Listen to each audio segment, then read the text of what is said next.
ठंड का समय था। गांव में जल्दी ही घना कोहरा छा जाता था। मोहनलाल एक बड़े अधिकारी थे। रोज की तरह जब मोहनलाल अपना काम खत्म करके दफ्तर से घर जाने लगे तो रास्ते में पड़ने वाले बाजार में कुछ सामान लेने के लिए रुके। क्यों भैया, ये आलू क्या भाव दिए? 100 के 5 किलो साहब।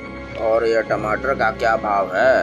160 रुपए किलो साहब। क्यों भाई, ये टमाटर इतना महंगा क्यों है? क्या बताएं साहब, बारिशों की वजह से ये टमाटर की फसल खराब हो गई थी ना, इसीलिए टमाटर इतने महंगे हैं। चलो ठीक है, मुझे आधा किलो टमाटर और 5 किलो आलू दे दो। अभी लीजिए साहब।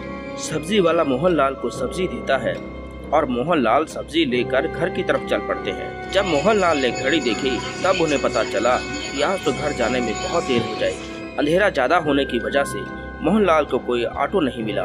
तब उसने पैदल ही जाने की सोची। लगता है मुझे पैदल ही घर जाना पड़ेगा।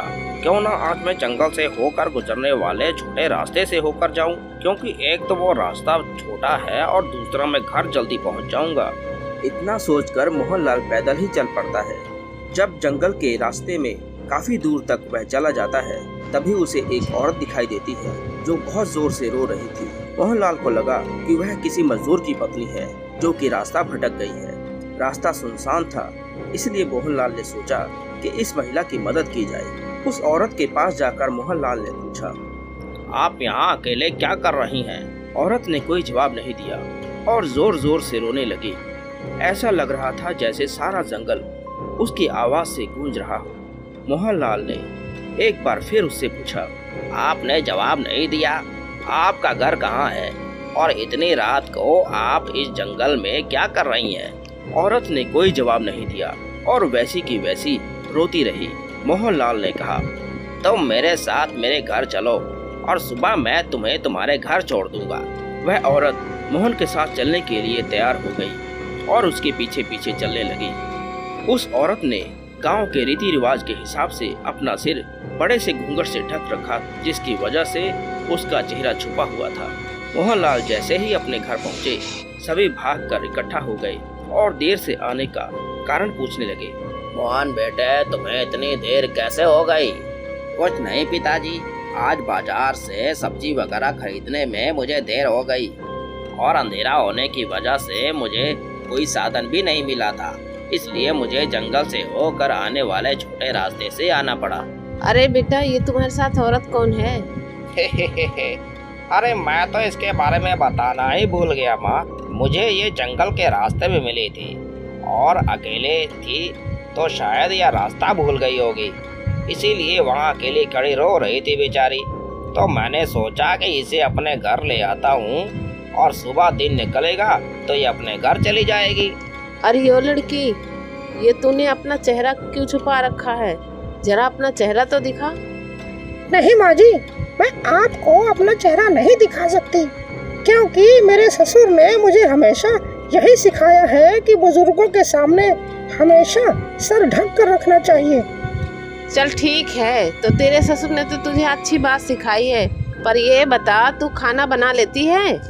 जी माँ जी, मैं घर का सारा काम कर लेती हूँ। चल फिर जल्दी चल, किचन में मेरे साथ हाथ बटा दे।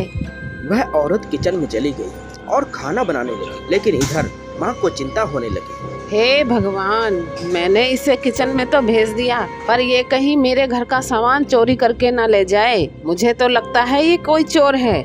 चलकर किचन में देखना चाहिए। जैसे ही माँ किचन में पहुँची, उसने देखा कि वह चुपचाप ऐसे ही खड़ी थी। उसने कोई काम नहीं किया था। उसे इस तरह चुपचाप खड़ा हुआ देखकर माँ को बहुत गुस्सा आया। क्यों रे लड़की, अभी तूने खाना नहीं बनाया? कब तू खाना बनाएगी और कब हम खाएंगे? सबको भूखा ही मारेगी क्या? वह औरत कुछ नहीं बोली और चुपचाप ऐसे ही खड़ी रही। माँ ने उसका चेहरा देखने की बहुत कोशिश की, पर माँ उसका चेहरा देखने में बिल्कुल सफल ना हो सकी। इस पर माँ बोली, देखो, तुम्हें अगर कोई जरूरत हो तो मुझे बुला लेना, ठीक है? इतना कहकर माँ वहाँ से चली गई। उन्हें लगा शायद यह अनजान लोगों की वजह से डर रही है। थोड़ी देर बाद जब माँ दोबारा किचन में आई तो वहाँ का दृश्य देखकर माँ बुरी तरह से डर गई। उनके पैर वहीं पर जम गए। उनके गले से आवाज नहीं निकल रही थी। उन्होंने देखा कि वह औरत जमीन पर बैठकर मछली खा रही है। और सारी रसोई में हड्डियां और मांस बिखरे पड़े थे। उसके सर का घूंघट भी उतरा हुआ था। उसका चेहरा बेहद ही भयानक लग रहा था और नाखून एकदम काले। वह मछलियां खाने में मगन थी। माँ बिल्कुल भी नहीं चिल्लाई कि कहीं वह और ज्यादा भयानक ना हो जाए। माँ ने चूल्हे से जलती हुई लकड़ी उठाई और उस चुड़ैल पर फेंक दी, जिसकी वजह से वह चुड़ैल तेज तेज आवाजें निकालने लगी। उसकी आवाज सुनकर सारा घर इकट्ठा हो गया। हाय रे दैया, ये आग किसने लगा दी? अब मैं क्या करूं?